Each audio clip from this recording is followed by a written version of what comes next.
교토 사람에게 차 한잔하고 가라는 말을 들었다면 조심해야 합니다. 그건 차를 권하는 말이 아니라 이제 그만 돌아가 달라는 뜻이거든요.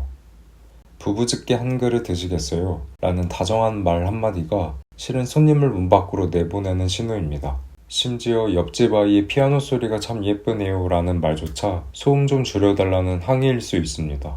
그래서 일본 안에서도 이런 말이 있습니다. 교토 사람의 칭찬은 절반만 믿어라.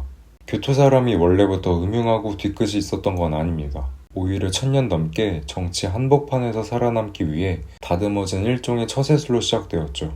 그런데 이 화법이 교토를 세계가 열광하는 우아하고 세련된 도시로 만들었고, 동시에 지금도 외지인과 심지어 같은 일본인들조차 가장 크게 오해하고 상처받게 만드는 원인이 되고 있습니다. 오늘은 교토 사람들이 왜 이렇게까지 겉과 속을 다르게 말하게 되었는지, 그리고 그 세련된 화법이 왜 때로는 관계를 완전히 깨뜨려 버리는지 알아보겠습니다. 교토식 화법의 대표 사례가 앞서 말한 부부집게입니다.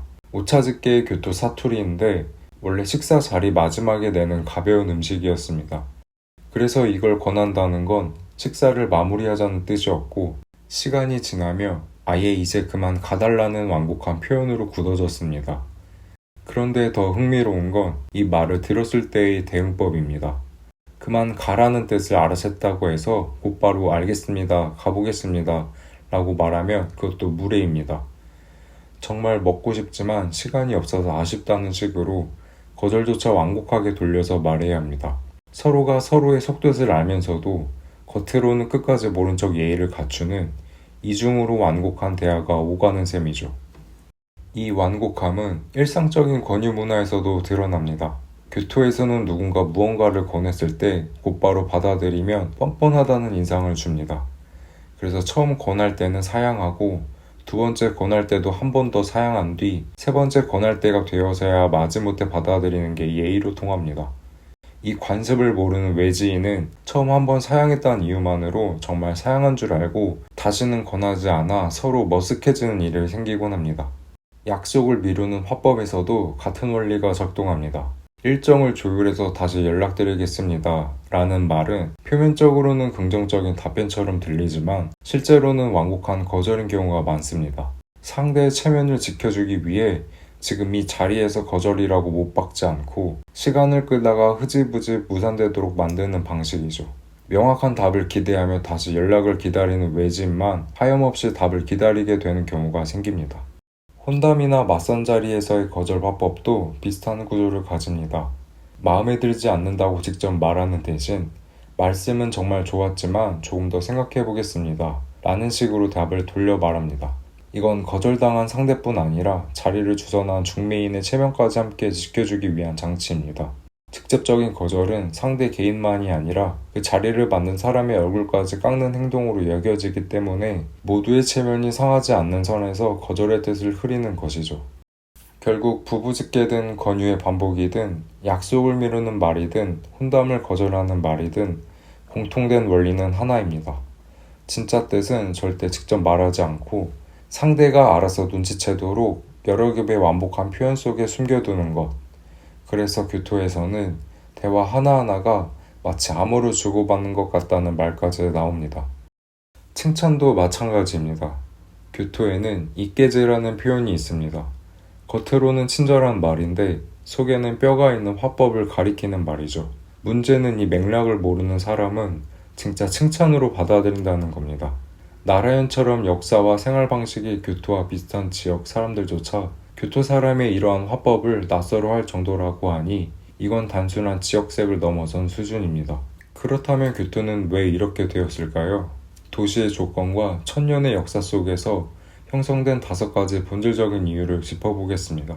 첫 번째 이유는 무려 1000년 넘게 권력이 한복판에 있었다는 사실입니다.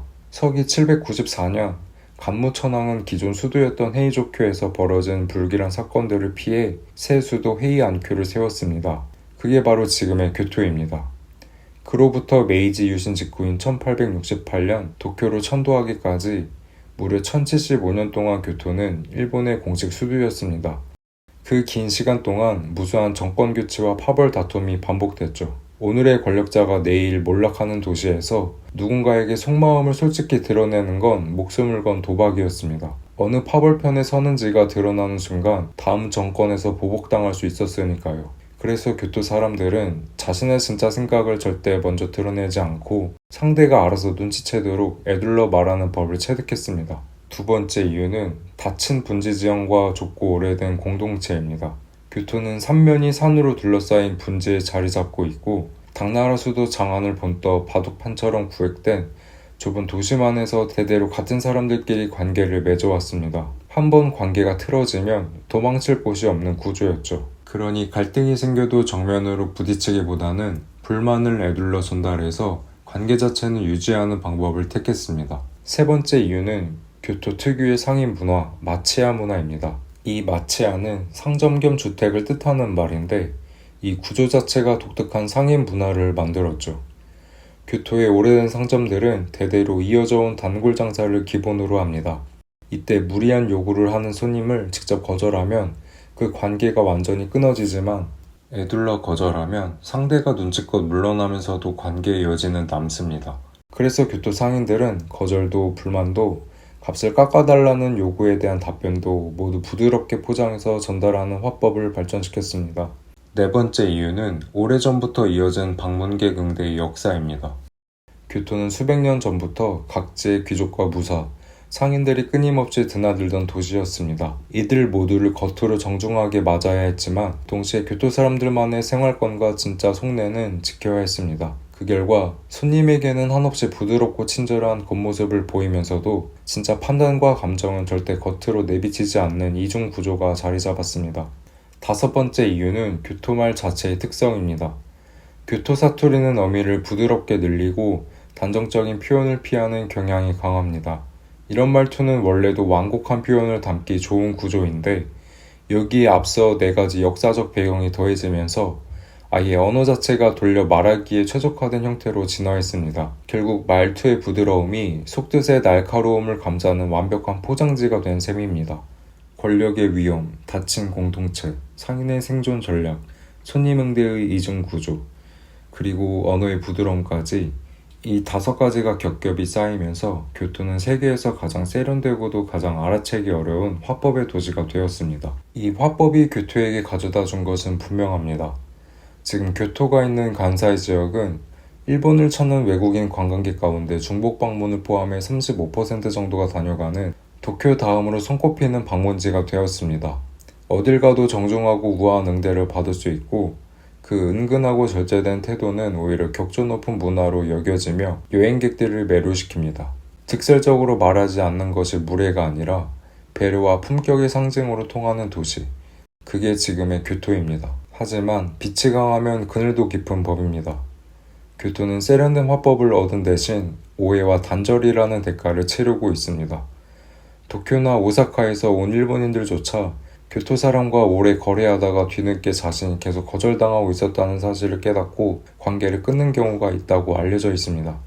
2024년 일본을 찾은 외국인 관광객은 3,450만 명으로 역대 최고치를 기록했습니다. 그중 상당수가 몰리는 교토에서는 시내버스가 관광객으로 가득 차 정작 주민들이 출퇴근에 타지 못하는 문제가 반복되고 있습니다. 지나친 소음이나 무리한 행동에 대해 교토 주민들은 여전히 애둘러 항의하는 화법을 쓰지만 맥락을 모르는 관광객들에게는 그저 친절한 말로만 들릴 뿐입니다. 결국 문제는 해결되지 않고 쌓여만 가다가 어느 순간 지역사회에 누적된 불만이 관광객 통제 정책이나 노골적인 거리감으로 한꺼번에 터져 나오곤 합니다. 실제로 인근 히메지시에서는 지나친 혼잡을 이유로 2026년 3월부터 성인 입장료를 기존 1,000엔에서 2,500엔으로 2배 넘게 올렸는데 이는 부드럽게 돌려 말하는 대신 아예 제도로 선을 그어버리는 사례로 볼 수 있습니다. 교토 역시 비슷한 갈등의 연장선에 놓여 있습니다. 정면으로 부딪히지 않고 관계를 지키기 위해 만들어진 말투가 아이러니하게도 지금은 서로를 가장 깊이 오해하게 만드는 벽이 되어 버렸습니다. 세련된 완곡함과 풀리지 않는 단절 사이에서 교토의 화법은 앞으로도 그 아름다운 모호함을 지켜낼 수 있을까요?